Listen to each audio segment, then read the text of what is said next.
clinking of silverware had just quieted when my father cleared his throat. The Christmas tree lights glowed behind him, casting a warm shimmer across the dining table.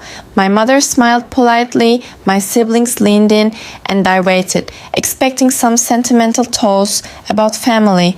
Instead, my father's voice cut through the holiday cheer like a blade. "You're not getting a dime of inheritance," he said, looking straight at me.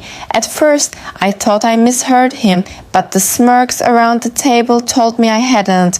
My younger brother chuckled under his breath, my aunt shifted uncomfortably, and my cousins looked at me with wide, hungry eyes, like they had just witnessed a public execution. I sat frozen, my fork hovering above my plate. The prime rib on my dish suddenly tasted like sand in my mouth. My cheeks burned as the silence stretched. My father had made many sharp comments in my life, but never something so final, so cruel, and so public. I could have defended myself. I could have begged to know why, but I didn't. I only swallowed, lifted my water glass, and said, "Merry Christmas, Dad." My voice didn't crack. I wouldn't give him that satisfaction. Let me introduce myself properly. My name is Sarah Morgan. I'm 34 years old, born and raised here in Ohio. By trade, I'm an entrepreneur, though in my family, I've always just been labeled the dreamer, the one who supposedly never had her feet on the ground. Growing up, I learned early that my father thrived on control.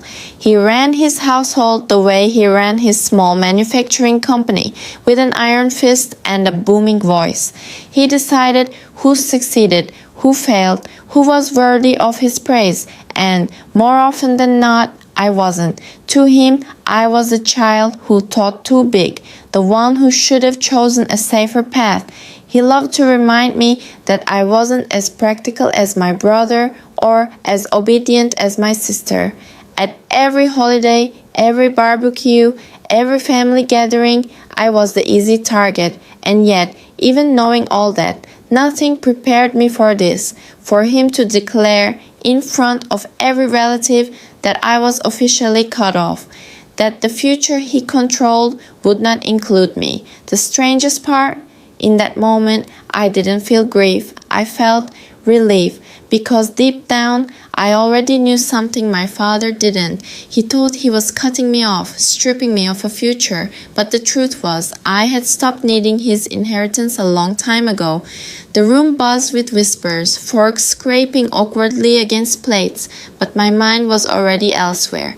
Just 3 days earlier, Forbes had published a list, one that featured me, though not a soul in this room seemed to know it yet. I looked across the table at my father's smug expression, at the relatives reveling in my supposed downfall, and a thought whispered through me like steel. "You have no idea who you're talking to." And that was the moment I decided this Christmas dinner would be one my father never forgot. When I think back to my childhood, the clearest thread that runs through it is me chasing after my father's approval. I was the quiet achiever, the one who brought home straight A's, who never caused trouble, who thought being good would finally make him proud. But no matter what I did, his eyes always seemed to drift past me.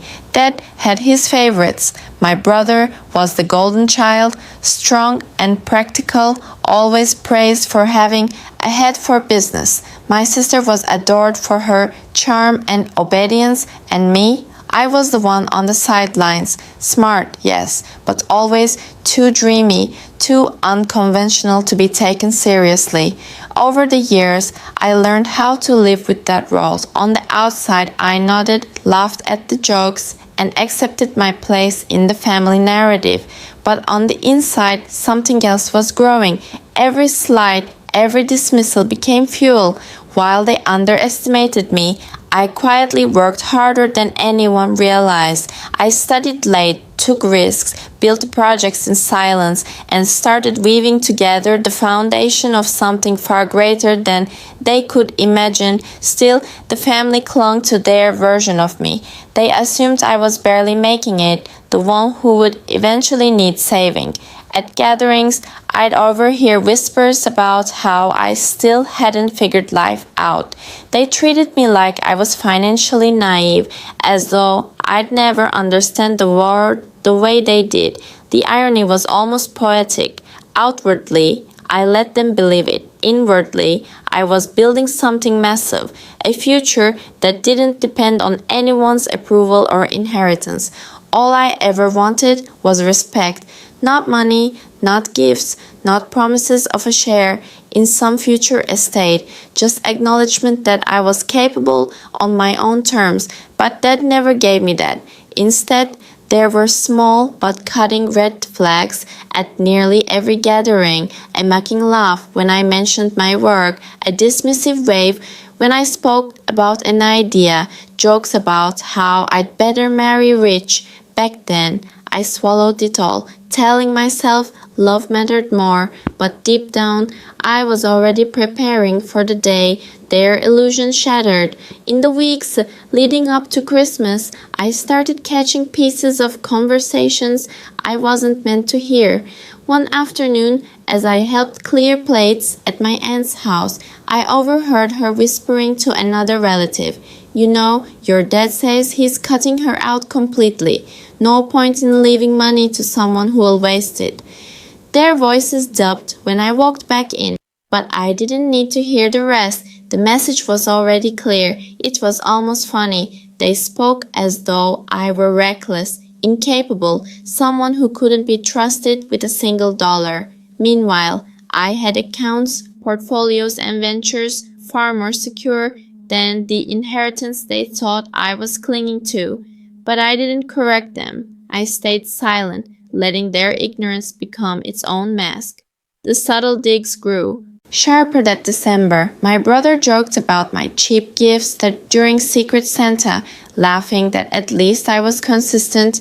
My father smirked and added, "Well, Sarah's always been modest. She doesn't need much." The table chuckled and I forced a smile, even as my jaw tightened. Dad seemed different that season, more arrogant, more possessive when talking about the future of the family wealth.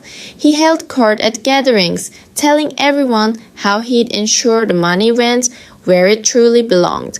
Every word was another brick in the wall he was building to keep me out. And yet, while they flaunted their new cars, designer clothes, and vacation photos, I was writing quiet checks to charities, funding scholarships, investing in companies they'd never even heard of. The contrast couldn't have been sharper. They wore their wealth on their sleeves while I carried mine like a secret weapon. By the time Christmas dinner arrived, I was ready. I smiled past the dishes and laughed at the right moments, all while storing every insult like ammunition.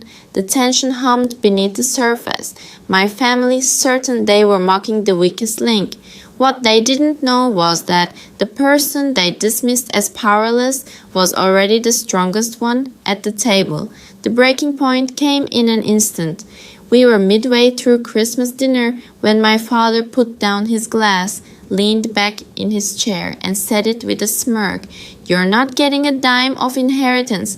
I've already made my decision." The words landed like a stone, dropped into still water, rippling through the room. Forks paused midair, cousins exchanged knowing glances, and my brother grinned like he'd won some private contest. My chest tightened, but my face didn't flinch. I waited for someone, anyone, to speak up. My mother stared at her plate, silent. My sister shifted uncomfortably but said nothing. It was clear. This was no slip of the tongue. He wanted me humiliated, wanted every person in that room to witness my supposed defeat. Inside, something cracked, but not the way he expected. I didn't cry. I didn't protest. Instead, a calm, almost icy certainty settled over me. He thought he was stripping me of power. What he didn't realize was that I'd already built my own future, one that no inheritance could touch. As I lifted my water glass to my lips, one thought repeated in my mind, steady and sharp. This ends tonight. Long before that Christmas dinner, I had been preparing, not for revenge, but for independence. While my father assumed I was drifting through life, I was quietly laying bricks for a fortress he couldn't tear down. It started with small steps, saving aggressively, learning about investments, and saying no to flashy purchases that my siblings loved to flaunt. Instead of buying the latest car, I poured money into real estate. Instead of chasing status symbols, I funded startups and built partnerships with people who valued integrity over appearances. Every dollar I earned had a purpose, and every risk I took was calculated. I also built a habit of documenting everything: contracts, receipts, investment papers. I filed them neatly, like armor, stacked and ready. Over time, those stacks grew into undeniable proof of the life I was creating, a quiet empire I didn't need anyone's permission to build, but still, I never bragged. I let my family believe the story they preferred, that I was the struggling dreamer, the one with cheap gifts and modest clothes. Their underestimation became my shield. The less they suspected, the freer I was to keep building. And just days before Christmas, Forbes confirmed what I already knew. My years of work had placed me on their newest list of rising entrepreneurs. I didn't announce it to anyone. I didn't post about it online. Instead, I folded the magazine into my bag and carried it with me, just in case the moment came when silence was no longer enough. That night at dinner, when my father made his declaration, I knew the time had arrived. I didn't need to shout. I didn't need to argue. All I had to do was let the truth speak for itself. The table went quiet after my father's words, everyone waiting for me to shrink, to laugh it off, or to beg for his reconsideration. Instead, I reached into my bag, pulled out a folded magazine, and set it gently in the middle of the table. At first, no one reacted. Then my cousin leaned over, eyes widening. "Wait, is this?" He turned it around, and there it was, the Forbes list, my name printed in bold letters among the newest entrepreneurs to watch. The silence that followed was thicker than any I'd ever known. My brother's smirk faltered, my sister gasped, and my mother's eyes darted between the page and my face. But it was my father's expression that I'll never forget, disbelief cracking into embarrassment, then into something he rarely allowed himself to feel: shame. I didn't raise my voice. I didn't gloat. I simply said, "I don't need your inheritance. I built my own." The words hung in the air like a verdict. No one laughed this time. No one dared. My father shifted in his seat, cleared his throat, and tried to dismiss it. "Well, these lists don't mean much." But the damage was already done. The article spoke louder than any denial he could muster. Relatives whispered, eyes flicking from him to me, recalibrating everything they thought they knew. The authority he'd carried so effortlessly for decades suddenly seemed brittle. For the first time, I wasn't the quiet dreamer at the end of the table. I was the one holding the power. I didn't stay to watch him stew. I stood, pushed in my chair, and with the faintest smile said, "Merry Christmas, everyone."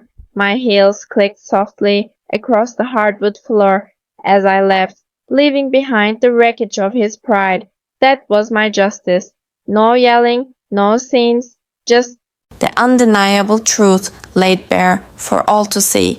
In the weeks that followed, my father never apologized. Pride wouldn't let him, but something had shifted. The relatives who once chuckled at his jokes about me now looked at him differently, as if the authority he wielded so easily had slipped through his fingers. He could no longer mock me without everyone remembering the night he was silenced by a single page from Forbes. I didn't expect an apology, and I didn't need one. What I carried away from that Christmas dinner was more valuable, proof that my worth had never been his to define. Life moved forward. I kept building my business, expanding into new partnerships, and quietly funding projects that mattered to me. The more I invested in others, the less weight my family's old opinions carried. I still visited my mother, still saw my siblings, but the power dynamic had changed forever. I wasn't the dreamer they dismissed. I was living proof that silence and persistence can outlast ridicule. What I learned is simple. You don't have to shout to be heard. Sometimes the strongest statement you can make is to let success speak for itself. My father tried to take everything from me with one sentence, but what he couldn't take and what he never gave was my will to rise. That belonged to me all along. If this story moved you, please hit the like button. It truly helps more people find these messages. Share it with someone who needs a reminder that respect is earned, not given, and that silence can be the loudest revenge. Don't forget to subscribe for more powerful first-person stories of resilience, justice, and strength. Every week, I bring you a new journey of overcoming betrayal and reclaiming dignity. Stay strong, stay hopeful, and I'll see you in the next story.